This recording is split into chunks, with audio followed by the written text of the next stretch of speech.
So I want to welcome everyone to the Pete and Alice Dye Indiana Golf Center. It's been a fantastic project. We're certainly happy to get to this point, and I'd love to show you inside. So as you come in the front door, we've got a pretty good tribute to Pete and Alice.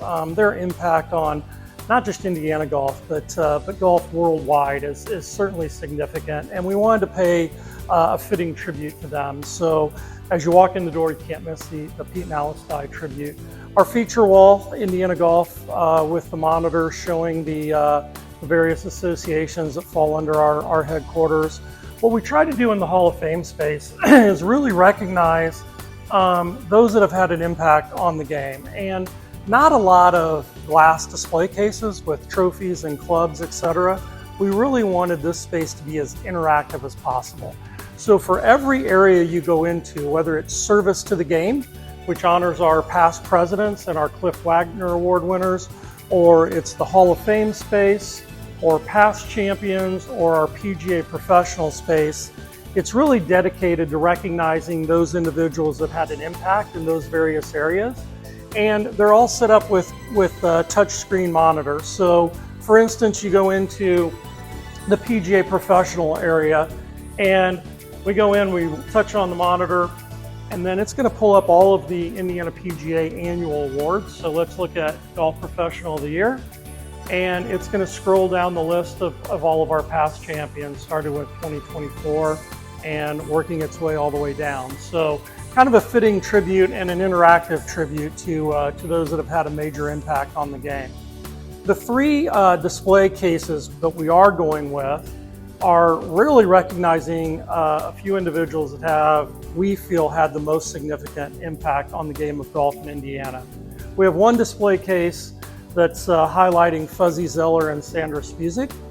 They are our two major champions, Fuzzy winning the US Open and the Masters, and Sandra winning the Women's US Open Championship.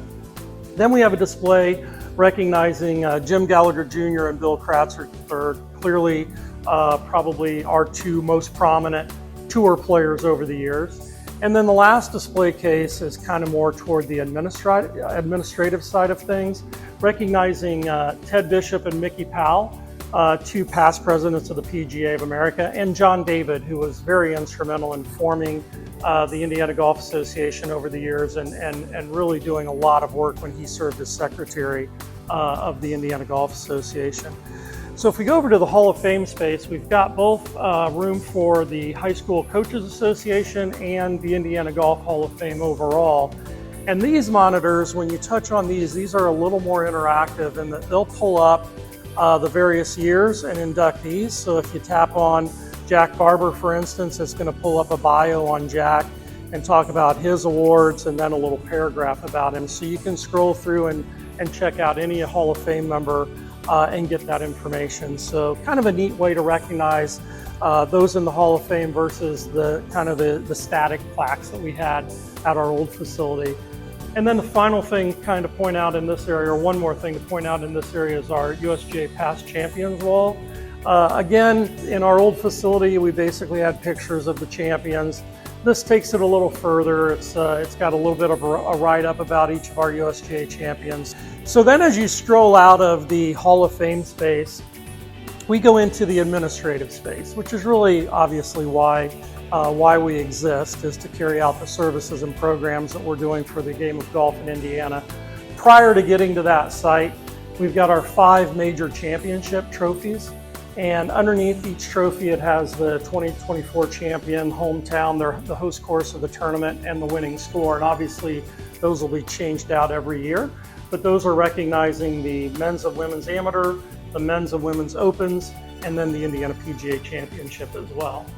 And then moving into our administrative space, we've got 13 private offices. We've got a First Tee Operations Center. We've got our Tournament Department Operations Center. We've got a pretty cool historic timeline of Indiana golf right here. As I mentioned earlier, our goal was really to tell the story of the history of Indiana golf, and we've kind of tried to carry that throughout the facility. So kind of cool, some cool highlights over the years of things that really stand out, but kind of an ongoing timeline where we can share the history of Indiana golf. And then into the administrative space, kind of a nice open collaborative area that Gainbridge supported with their donations. So we do have a little putting area, a couple high top tables, and then all individual offices in here. Also carrying the Pete and Alice Dye theme throughout the building, we've got 4 large color prints outside the offices of Crooked Stick, Camp and Costler, Brickyard Crossing, and the die course at French Lick. So doing our best to really recognize not only Pete and Alice, but everyone that's had an impact on golf in Indiana.